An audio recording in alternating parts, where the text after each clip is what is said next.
Carja agus a cóglacatha illig, Tassulagam go bhainshibh tatnav as an códal aniu.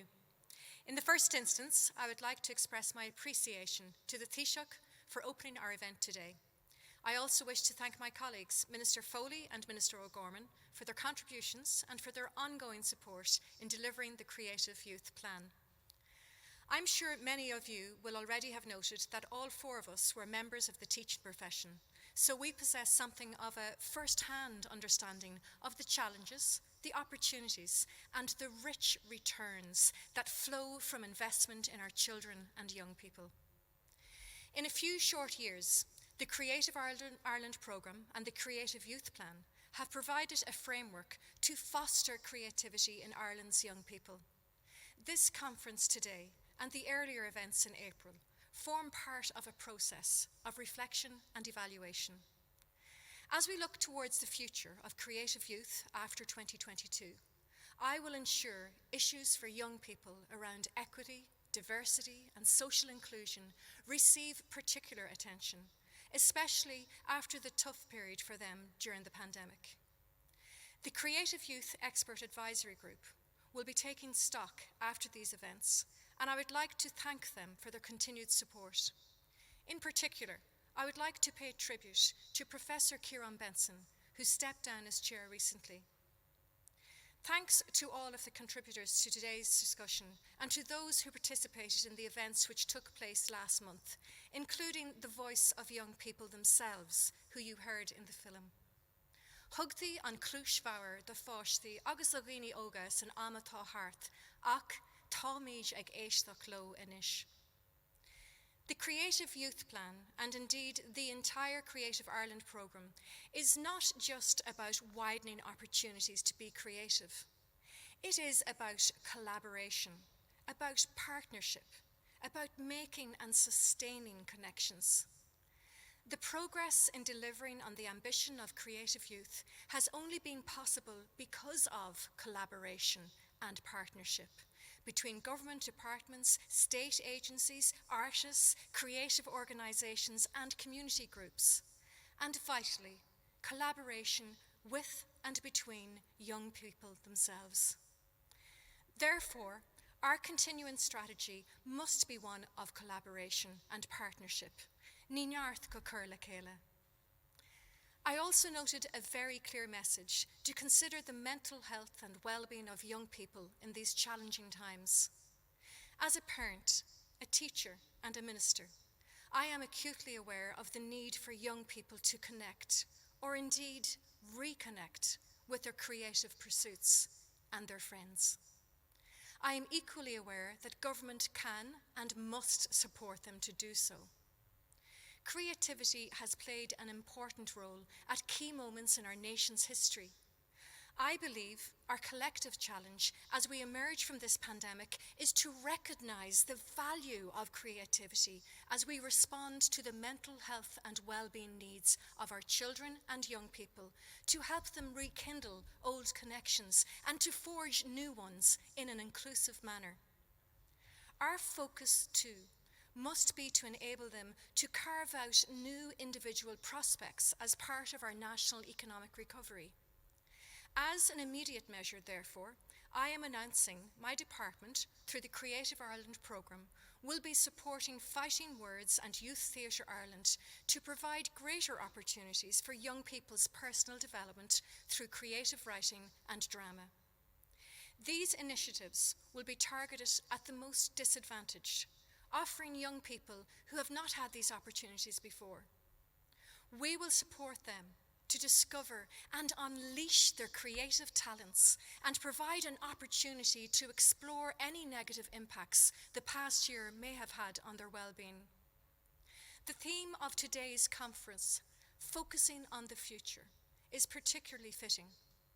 Our society, our economy, our very way of living is changing, and changing almost every day. But as our homes, schools, and workplaces become more automated and digitally dependent, we need to be more creative and innovative. Creativity becomes so much more than art, than design, than making or engineering, things of beauty. It becomes a way to live, to learn, and to work. There is an urgent need to support competency and skills development, skills that are adaptable and that will enable us to keep pace with technological advances. We must enable young people to harness and marry their innate creativity and these emerging technologies in the future. But we must seek to do so in the most equitable way possible. We must ensure that those who face greatest disadvantage are not left behind and are given these opportunities to develop new skills. Therefore, I am announcing a new Creative Technologies initiative. Creative Ireland will work with a range of youth agencies to support capacity building within a variety of youth services and settings, enabling them to provide new opportunities for young people, particularly the most disadvantaged and marginalised, to gain new creative experiences in digital tech and to learn new technological skills and competencies, to help them continue or complete their education, to help gain a foothold in the employment market, to open them up to new opportunities through discovering their own innate creativity. Finally, I understand from direct experience the importance of creativity and engagement with arts and culture within the classroom, helping to uncover new ways to impart knowledge to our students and nurturing in them the skills and competencies to harness that knowledge. Our programme for government commits us to supporting innovative approaches to the development of our system of education, a system that supports lifelong learning, stronger communities, economic development, and personal health and well-being. Arts, culture, and technology-based creativity will continue to have a role to play in this. The Programme for Government commits to maintaining the Creative Schools and Creative Clusters initiatives as part of the Creative Ireland programme. I welcome Minister Foley's earlier announcement of new investment in an Artist-in-Residence programme for schools. This week is also the annual Creative Schools Celebration Week, an opportunity for schools to share, showcase, and connect all the exciting creative work that has been undertaken. I am pleased to be able to announce that with the agreement of Minister Foley and myself, the Arts Council will increase the number of placements available in the Creative Schools programme from next September. Originally catering for 150 schools annually, the programme will provide for 190 schools in 2021.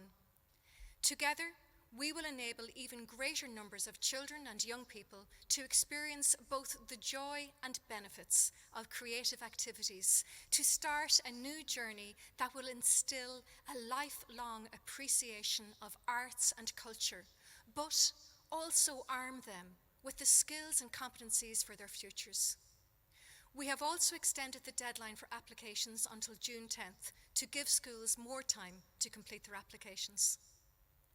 I hope that the discussions over the course of these webinars and this conference have both given you insights into the fascinating work that is taking place within our schools and our communities and homes, but also sparked a consideration of what we as a society must do next, to seek out the opportunities that lie ahead as we work together to provide greater and more equitable access to arts, culture and creativity for children and young people. Tá míid ag déanamh in eisteachta dá daghaí. Gurb maithagah.